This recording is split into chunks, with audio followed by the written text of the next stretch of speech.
Turcafé es auspiciado por... El mundo nos dio una lección de humildad. Nos demostró que nada es más importante que una caricia, que estar cerca de los que queremos, que un apretón de manos vale más que 1000 palabras. Vivir esto nos hizo más fuertes, para levantarnos, regalarnos apretones de manos llenos de ilusión y caricias que duren para siempre. No permitamos que nada nos vuelva a separar. Sani, más unidos que nunca. Este domingo. Otra pregunta, ¿por qué el tren fue así y no así? Le pueden hacer. ¡No! Estoy entrando en el negocio de OnlyFans y no sé si me va a ir bien. No, te sigo a ti, cállate. Esto es farándula de la malvada, no es información verificada. Espero poder verlos y compartir con ustedes una semana más, o sea, la próxima semana, si es que aún tengo vida, ¿no? Yo te extrañaré, tenlo por seguro. Fueron tantos bellos y malos momentos. ¡David! Fake News, domingos, 8 de la noche. Hola a todos, bienvenidos a Turcafé.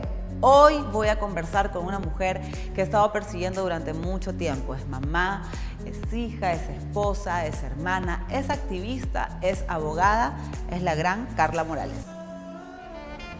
Ya estamos junto a Carla Morales. Estoy súper contenta de estar sentada contigo, primero porque obviamente no sé si hay alguna persona que no sepa quién es Carla Morales, porque siempre aparece cuando tenemos momentos de oscuridad, pero estoy contenta porque me voy a poder distender una conversación y tenerla, hablando de temas que tal vez no son solamente los que aparecen en redes sociales. Gracias por estar aquí. Gracias a ti por invitarme. Yo también lo tenía entre ojalá algún día me invite, porque me encanta el programa y lo he visto y dije qué bueno poder tener una conversación así de suelta, sin poses, holgada, con alguien que te hace las preguntas que se deben de hacer. La mayoría de la gente, al menos en el tema cibernáutico, digámoslo así, te hemos llegado a conocer y hemos tenido esta cercanía contigo desde el terremoto, ahora con el COVID. Pero obviamente detrás de una mujer que tiene esa capacidad de brindar ayuda, siempre hay una profesional. Quiero que me digas, primero, ¿qué pasó? ¿Qué momento estabas viviendo cuando sucedió el terremoto? Sé que te estabas por ir de luna de miel y no pudiste, ¿no? Sí. Sí. Sí. ¿Y cómo se convirtió en cómo has llevado esta etapa de que Carla Morales prácticamente la salvadora en los momentos de crisis del Ecuador? Bueno, en el terremoto efectivamente, yo me había casado en diciembre del 2015 y habíamos planeado con mi esposo irnos de viaje entre abril y mayo porque era, por razones climáticas, la mejor fecha, ¿no? Bueno, luego viene el terremoto y creo que fue una de las pruebas más importantes en nuestro matrimonio porque no nos probó como pareja en el sentido de la capacidad de amar, sino de poder sobrevivir a una circunstancia difícil en la que teníamos que estar distanciados. Él estaba en el centro de acopio, yo estaba en Guayaquil. Él recibía las donaciones que yo coordinaba con los voluntarios en Guayaquil. Entonces ponías a prueba ese momento clave en un matrimonio en el que tienes que empezar a trabajar con tu pareja en otros temas distintos al romance, ¿no? A tomar decisiones que afectan a terceros, a tomar decisiones económicas, familiares, etc. No teníamos un hijo biológico en común, pero teníamos a Ariela y Alejandra en nuestras vidas. Entonces llegaban momentos en que yo decía, bueno, ya sabes que no has estado aquí 2 semanas, pero por otro lado, no está no porque no quiere, está porque está ayudándonos a ayudar desde el otro lado. Entonces sí fueron situaciones en las que aprendimos muchísimo el uno del otro, en las que superamos muchísimas discusiones de pareja, de equipo, de trabajo, y muchísimas de esas conversaciones complejas que tienes cuando también estás entre 2 culturas. Pues no, él es argentino, sí, criado en Ecuador, pero no dejas de tener un impacto cultural en tu crianza, en tu desarrollo, en cómo ves la vida, en muchas cosas. Entonces empezó a ser una oportunidad en la que nos conocíamos a fondo y creo que eso que tú dices en las bodas de madera o de no sé qué categoría, ya lograste esa profundidad de conocimiento. Nosotros la logramos en 1 mes o en 3 meses porque las circunstancias lo exigían y fue de hecho una gran oportunidad para crecer.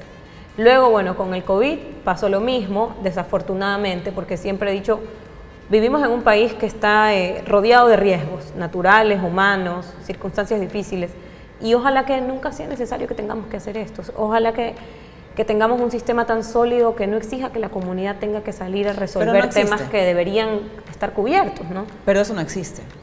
No existe. Y en el COVID, no existe en Latinoamérica y con el COVID, bueno, no existe en el mundo porque quedó grande el sistema de salud a nivel mundial. pero sí creo que también desenmascara muchas de otras carencias. Es decir, si nosotros hubiéramos tenido un sistema de agua potable más eficiente en diferentes poblaciones, sea Durán, sea Manabí, sea Esmeraldas, probablemente los índices nutricionales o los índices de cara a la salud como tal del día a día fueran mejores y tendríamos un sistema inmunológico mucho más fuerte, por ejemplo. O construir con las características adecuadas o con los materiales adecuados hubiera hecho un poco más manejable los daños del terremoto. Y, por ejemplo, usar arena de la playa nunca va a ser lo mismo que construir con las técnicas adecuadas. Entonces, sí desenmascara un poco los errores que se cometen cotidianamente. Y nuestra realidad. Y que son parte de esa realidad que debería avergonzarnos, en lugar de hacernos sentir solidarios de una manera extraordinaria, porque no deberíamos de llegar a eso. Deberíamos de tener ciertos temas básicos resueltos, para que los complejos, porque tenemos problemas del siglo XXI, pero tenemos desafíos del siglo XXI con problemas del siglo XIX y XX, o sea, acceso al agua. Tenemos problemas de acceso a educación, tenemos problemas de acceso a un crédito adecuado para emprendedores, para trabajadores, a temas de derechos laborales. Esos son problemas que deberíamos de tener resueltos para poder estar hablando ahorita, sí, al 100% de igualdad, de feminismo, de medio ambiente, de ecología, pero no podemos cubrir esas causas por completo porque nuestra factura pendiente en temas tan básicos como salud y educación sigue en rojo. Mucha gente también dice, no, lo que pasa es que Carla hace esto porque tiene un interés político, no, que Carla seguramente quiere ser presidenta, alcaldesa, concejala, prefecta o lo que sea, no le crean porque cualquier persona que hace esto es porque algo debe querer o hacia algún lugar está caminando. Te pregunto, ¿Carla Morales tiene algún proyecto político? En absoluto, pero también te digo que no es malo que alguien que esté volcado al servicio decida en algún momento cruzar a uno de los lados más difíciles y más complejos en donde el ser humano se puede desarrollar, que es la política. No es mi caso, no está en mis planes, ni soy candidata a nada, ni lo fui en el 2016. Pero no lo descartas. No es que no lo descarto, pero siempre he dicho que para cuando uno quiere asumir algo tiene que estar preparado y hacer un FODA personal en el que sepas de qué eres capaz y de qué no eres capaz. Entonces, si yo te digo, de chiquita yo decía que quería ser astronauta y que quería llegar a la luna, pero eso significa que tenía que pasar por un proceso de preparación. Qué irresponsable para mí es alguien... Pero tú eres abogada, digamos que preparada estás. O sea, tenemos... Preparada en materia de leyes, pero un abogado también, un buen abogado te va a decir que nunca deja de estudiar, que siempre se tiene que preparar, porque la Constitución con la que yo estudié en la universidad ya no es, pues, no es la misma. Yo entré en el 2004 y teníamos otra después, años después. Entonces significa que te tienes que preparar constantemente. Lo que yo digo es, si estás volcado al servicio, qué bueno. Si tienes un plan personal al respecto, como es mi caso, qué bueno. ¿Cuál es mi plan? Pasar por el mundo dejando un legado, dejando una huella, haciendo lo que debería hacer cualquier persona con conciencia cívica y ciudadana. Tratar de mejorar la vida de alguien si está a tu alcance. Eso es todo. Ahora, el ladrón juzga por su condición. Claro, porque digamos que es raro, entre comillas, ¿no? Debería ser lo normal. Debería ser algo que todos los seres humanos tengamos desarrollado, o sea, hacer algo positivo por los demás. Pero hoy por hoy eso es raro. Es decir, no, si está haciendo esto es porque algo quiere. A eso me refería Somos con que a veces el ladrón juzga por su condición, ¿no? Y la mayoría de cuestionamientos en ese momento venían de gente que o pertenecía a un partido o era candidato a algo. Y te han ofrecido, me imagino que te han ofrecido. Por supuesto que sí. Y eso en su momento, siempre lo he dicho, me honra, porque siempre vas a estar agradecido de que alguien te tome en cuenta. Pero al mismo tiempo me hacía ver qué poco en serio se tomaban a nuestro país los políticos. Porque cómo es alguien que lanzó un par de tweets y gestionó ayuda desde la ciudadanía, porque no era mía, era de la gente. Y por eso era el ejercicio en tiempo real de transparencia, de comunicar lo que se hacía. Alguien que no te sabes ni el segundo apellido, de repente le propones que sea tu binomio. De repente ni siquiera sabes la edad que tiene, porque si la supieras sabrías que no cumple el requisito pues, para ser candidato. Entonces son situaciones que a alguien con el ego de hecho, trepado, no puede ser binomio no podría de nadie ser todavía. binomio de nadie. Así es. Pero recibí muchísimas llamadas ofreciéndome el binomio. Entonces sí, me sentí honrada, gracias por mirar hacia acá. Pero al mismo tiempo, como ciudadana, ¿qué tan poco serio te estás tomando el país? Porque llamas a ofrecerle a alguien que te acompañe en un proyecto político, primero sin contárselo, porque ni siquiera se va a enterar del proyecto político de esa persona. Y segundo, sin siquiera saber si cumplen los requisitos. Pero eso básicamente ha sido lo que es la política en los últimos años en el país. No sé, digo los últimos años porque yo no he estado en el Ecuador durante toda la vida, pero es básicamente una especie de circo. Es un problema que históricamente se ha presentado y que no creo que es que la política sea mala. No, la política no puede ser mala. Es que tenemos una mala clase política, pero que ha sido directamente proporcional a los malos ciudadanos que también hemos sido. Porque también tenemos que asumir nuestra responsabilidad en esto. No, totalmente. ¿No? Nosotros nos aparecemos cada 4 años a votar porque nos obligan. Pero en ese tramo, en ese lapso de tiempo, ¿qué hacemos al respecto desde un activismo ciudadano? Desde exigir, desde fiscalizar, desde poner sobre la mesa temas que deberíamos de tratar. Ahora en las plataformas digitales es más común, pero antes no. Entonces, como decía Shakira, y yo siempre digo, cuando hay que hablar de dos hay que empezar por uno. ¿No? Si yo voy a decir que el presidente es un mal candidato o es un mal político, también tengo que decir qué he hecho yo como ciudadano. ¿Y crees que hay buenos políticos actualmente en Ecuador? Creo que sí hay gente que... O buenos líderes, digamos. No sé si buenos políticos porque me cuesta rescatar a alguno en funciones. Líderes, digamos. Bueno, Sebastián Palacios me parece un extraordinario político.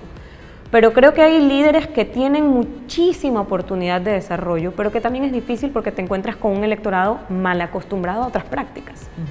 Entonces, si tú eres de las personas que no creen regalar camisetas y tirar gorras por un balde, te va a costar porque mucha gente del electorado espera eso como parte de la campaña. Lo que nos regresa a un punto clave, el problema de la falta de educación en nuestro país. Cuando tú tienes un electorado formado, no se va a conformar pues con una camiseta y con una gorra. Pero digamos que la falta de educación es un tema región también. A los políticos de turno, a los presidentes, tampoco les interesa mucho la educación, porque un pueblo educado es un pueblo cuestionador. Yo sé que esto va a sonar fuerte, pero... Y disculpen, pero es la realidad. Así es, y hay muchísimos políticos a los que los pobres les conviene. Pero totalmente. Porque multiplicas a los pobres y es mucho más fácil manipular, es mucho más fácil esforzarte poco para prometer cosas que alguien educado sí te va a cuestionar. Por ejemplo, resolver algo que sabes que necesita de un proceso en la asamblea, que necesita de un proceso de socialización o de participación cívica y decir que lo vas a resolver desde el Ejecutivo. Cuando si estudias y te educas, sabes que eso tiene un procedimiento por el que tiene que pasar. Pero cuando el electorado no ha tenido educación y a los políticos cuando han llegado a sus puestos no les ha convenido fortalecer el sistema educativo, te das cuenta que lo que les conviene es multiplicar la pobreza porque así mantienes al electorado controlado. Detrás de esta Carla activista está la esposa, la mamá y la abogada. Quiero que me cuentes un poco más de tu faceta como abogada, porque es algo que tal vez la gente no lo ve o no lo asocia. Pero a mí sí me interesa tener esa apreciación de Carla Morales, abogada. Vamos a un corte y ya regresamos. Seguimos trabajando para cuidar la vida de los guayaquileños, controlando el uso de mascarillas y el distanciamiento entre pasajeros en la metrovía y buses urbanos. La ATM y la Alcaldía de Guayaquil están para servir. El mundo nos dio una lección de humildad. Nos demostró que nada es más importante que una caricia, que estar cerca de los que queremos, que un apretón de manos vale más que 1000 palabras. Vivir esto nos hizo más fuertes para levantarnos, regalarnos apretones de manos llenos de ilusión y caricias que duren para siempre. No permitamos que nada nos vuelva a separar. Sani, más unidos que nunca.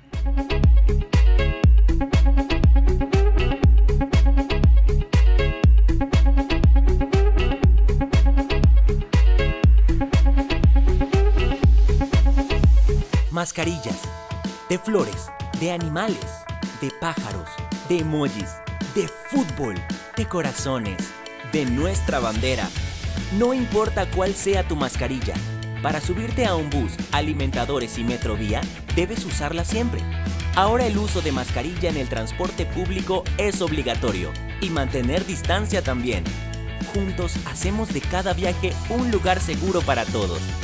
ATM y la Alcaldía de Guayaquil te cuidan.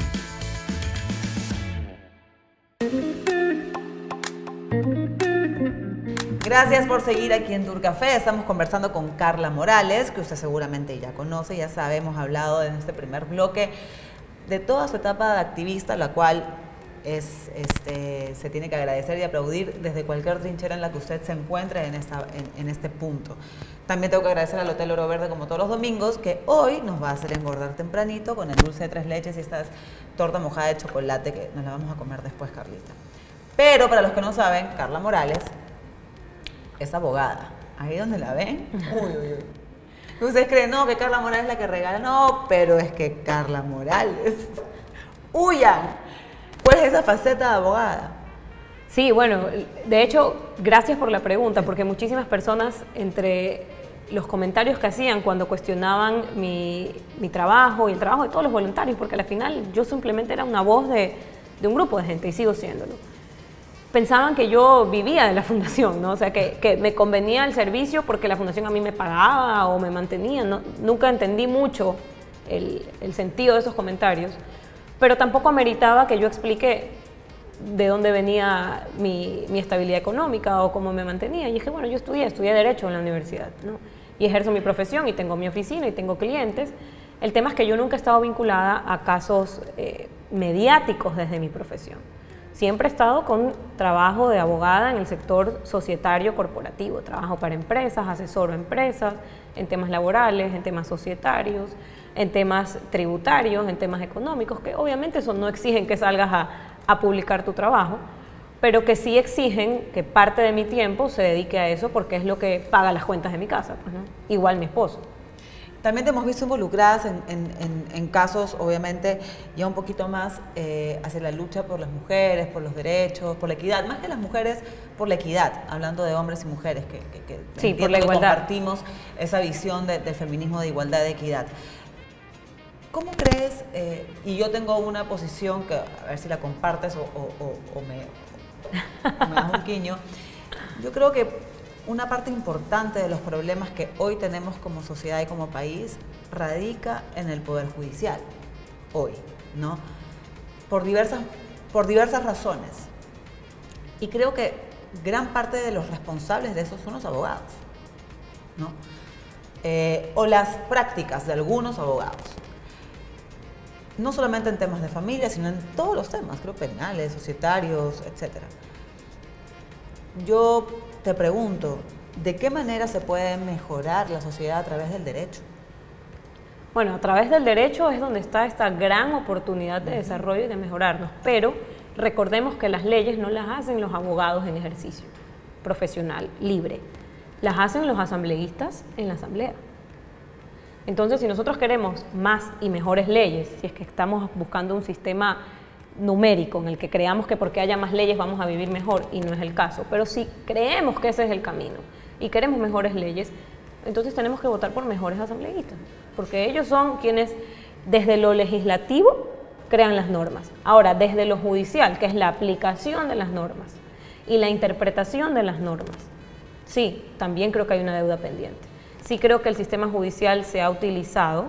Pero me refiero que también hay mucha corrupción dentro. Por supuesto. Que es ajeno completamente a las leyes, porque las leyes están. Por supuesto, hay muchísima corrupción, pero Catrina, ahí también te hago la pregunta. Hay corrupción cotidiana. Totalmente. Entonces, si empezamos a ver a la corrupción cotidiana como un problema tan grave como la corrupción judicial o como la corrupción en lo político o en lo privado, que también existe, vamos a entender que no es que es culpa de la función judicial exclusivamente, o no es que es responsabilidad de los abogados, o no es que es responsabilidad de los profesores o de los jubilados. Todos esos sectores o todos esos sistemas son operados por seres humanos que cometen corrupción en los actos cotidianos, que luego la trasladan a esos actos cotidianos de lo laboral. Entonces, si vamos a hablar de cómo erradicar la corrupción, empecemos por nosotros en casa. ¿Qué estamos haciendo? Que es una forma de fortalecer la corrupción y de sostenerla y de continuarla, porque las siguientes generaciones lo repiten. Ahora, esto no significa que el sistema no necesite un cambio. El tema es que hace años se nos hizo creer que el cambio judicial era nuevos edificios, cambiar de ubicación las instituciones. Hemos hablado de la preparación, tú me dices, no, yo no acepto y no he querido aceptar, al menos al momento, porque siento que me falta formación. Sin embargo, también vemos que en estos concursos públicos, para jueces, para lo que sea, que se tenga que generar un concurso, tampoco ganan necesariamente las personas que están mejor capacitadas. Es así como también nosotros tenemos la responsabilidad de elegir candidatos o de votar por candidatos que tengan cierta formación, por decirlo de alguna manera, pero tampoco garantiza nada. Porque hemos tenido economistas presidentes, hemos tenido médicos presidentes. y la verdad es que tampoco garantiza que sea un buen presidente o que al menos sea honesto el hecho de que tengas una profesión o que estés preparado o no. No, de hecho, y es más, creo que es necesario tener una formación académica, una instrucción y educación para poder ejercer más responsablemente una tarea. Pero eso no significa que haya una garantía de honestidad y de cumplimiento. Por eso, como cuando hablamos de género y de igualdad, no porque hayan 3 funcionarias destacadas en la Asamblea, cuando tuvimos presidentas, 2 vicepresidentas, eso no hablaba nada respecto de la construcción de política pública en materia de género y de igualdad. O sea, no creamos que porque está el número o porque está el género más fuerte, automáticamente se van a generar mejores políticas públicas en esa materia, en absoluto. Lo que sí se tiene que cambiar es lo que estamos haciendo ahora, hablar más del tema, abordar más del tema. Cuando alguien se siente observado, fiscalizado y controlado, lastimosamente se siente más llamado a hacer lo correcto, porque sabe que si comete un error, no de los humanos que somos todos susceptibles a cometerlos, pero de esos errores que cuesta creer que son errores y que son falencias del momento, se siente fiscalizado, se siente vigilado. A eso me refería cuando te hablaba de una ciudadanía responsable, de un ejercicio de la ciudadanía de una forma mucho más responsable. Nuestro trabajo está en fiscalizar, en observar, en exigir resultados. Hagámoslo, toquemos estos temas, hablemos de estos temas en las entrevistas con cualquier perfil de persona con el que nos encontremos. Así es, estoy de acuerdo contigo. Porque todas las personas tenemos que tener no solamente una opinión al respecto, no de todos los temas, pero sí de temas que nos involucran. Y cuando alguien te dice, no, es que a mí no me gusta la política, yo no tengo nada que ver con la política, siempre digo, qué pena, porque la política tiene todo que ver contigo. Las políticas públicas que se implementen tienen todo que ver contigo. Van a afectar tu vida si prohíben la venta de alcohol, si suben el costo de los medios de transporte, si afectan el sistema educativo, cuándo tienes vacaciones y cuándo no. Te afecta porque hasta te friegan las vacaciones familiares. Entonces, la política tiene todo que ver contigo.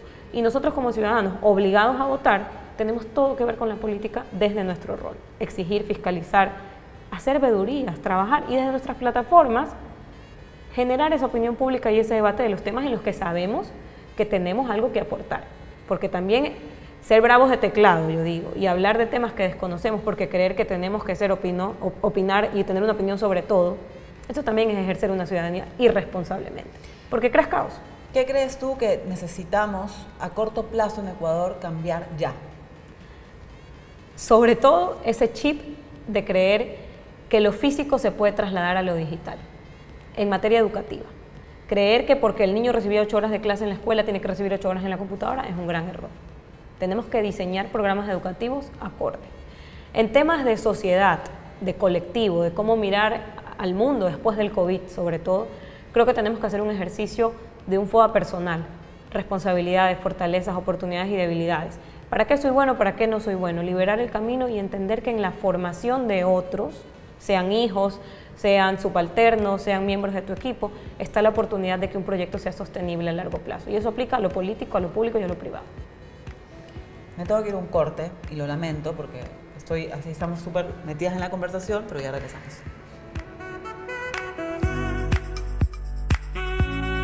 Recuerda que el uso de la mascarilla en el transporte público es obligatorio. Evita contratiempos, programa con tiempo tu salida y cumple con los aforos permitidos en los buses urbanos y Metrovía. La ATM y la Alcaldía de Guayaquil están para servir. Somos nuevos, pero experimentados. Y salsa. Así que, mazo, ingresen y rían con Confinados y sácame el ingrediente. ¡Ay, qué escándalo! A mí también, porque estoy inolvidable. Y tú lo sabes, tú lo sabes. Y muy pronto tendremos más shows, más obras y más contenido. Así que bonito. Disfruta e ingresa en casa. Así, todo bien chévere. Y señores del CNE, déjenme participar.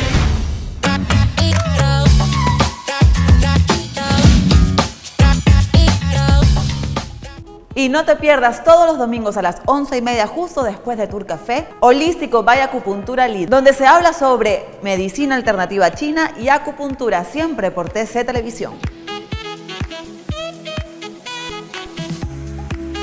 Se nos ha pasado volando y estamos en la última parte de esta entrevista. Cada parte me ha encantado. Carla, te hemos visto en las últimas semanas, en los últimos días, apoyando a Gabriela Goldbaum, que salió en sus redes sociales hablando sobre el problema que tuvo con su expareja. Es la primera vez que particularmente te veo haciendo un comentario público sobre un tema y tan involucrada. ¿Podemos pensar de que podrías seguir involucrándote en temas como este con otras mujeres, hombres que estén pasando por lo mismo? Ya he trabajado antes en temas de familia, no sé si recuerdas el caso de Gaspar, sí, claro. cuando fue el caso del niño francés, y estos siempre han sido causas que a mí me mueven, pero que también me han dado esa oportunidad de poder hacer uso de mi profesión en temas que son causa también a nivel personal, ¿no? Poner al servicio de alguien mis conocimientos es también una forma de contribuir a que ese tipo de situaciones dejen de repetirse. Si hoy día yo tengo la oportunidad desde mi formación y además desde la voz que he generado en diferentes plataformas para exigir justicia y sobre todo en este caso llamar al diálogo, porque creo que el diálogo es la herramienta primera a la que tenemos que recurrir en beneficio de un menor, de una niña, siempre voy a irme por ese camino. Y sobre todo, y en este caso no es que sea un bando de género, porque si mañana es un padre el que quiere exigir los mismos derechos respecto de un hijo, estaré. Es entendiendo que es responsabilidad de nosotros en el ejercicio de nuestra profesión asesorar de manera correcta. Un abogado que tiene muchos juicios no necesariamente es el mejor abogado. Un abogado que tiene claro que el bienestar de su cliente y de los suyos es lo prioritario, ese es un buen abogado. Y es ahí donde tú tienes que hacer un ejercicio responsable de tu profesión. ¿Te parece que los abogados que alargan los temas están siendo corruptos de alguna manera? Yo creo que cuando tú utilizas el sistema y manipulas a tu cliente haciéndole creer que llenar de juicios a la contraparte es el camino adecuado cuando hay otras soluciones, sí, estás haciendo también hay un tema económico. Hay un tema económico, pero yo siempre he valorado la transparencia y la honradez. Si yo estoy segura de lo que valgo como ser humano y como profesional, yo no tengo ningún problema en decirte, Catrina, si tienes un tema societario que quieres que te llegue, bueno, yo cobro tanto, porque estoy segura de lo que valgo y estoy segura de lo que ofrezco. Quien quiere camuflar sus precios alrededor de otras cosas para crear bulto y sacar más ingresos es alguien que no está seguro de lo que vale.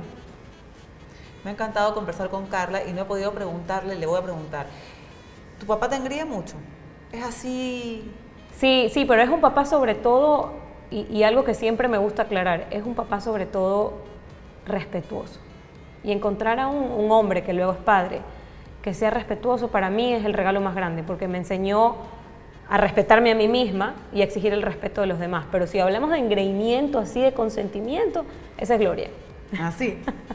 Porque yo cada vez que he ido a la hamburguesería de Carlita, que aparte de son riquísimas, que están acá en Los que con mis dos hermanos, sí. Siempre él está. siempre se pone la camiseta, sí, siempre. Lo ves en la organización igual, en la oficina igual, en cualquier sueño que nosotros tengamos por delante, él es pieza clave en la construcción de eso. Él siempre está, mi mamá está, mi esposo, mis hermanos, siempre hemos asumido los retos como familia y creo que esa es una de las fortalezas más grandes que nosotros tenemos y es ese patrimonio intangible que nos permite caminar seguros y con la frente en alto.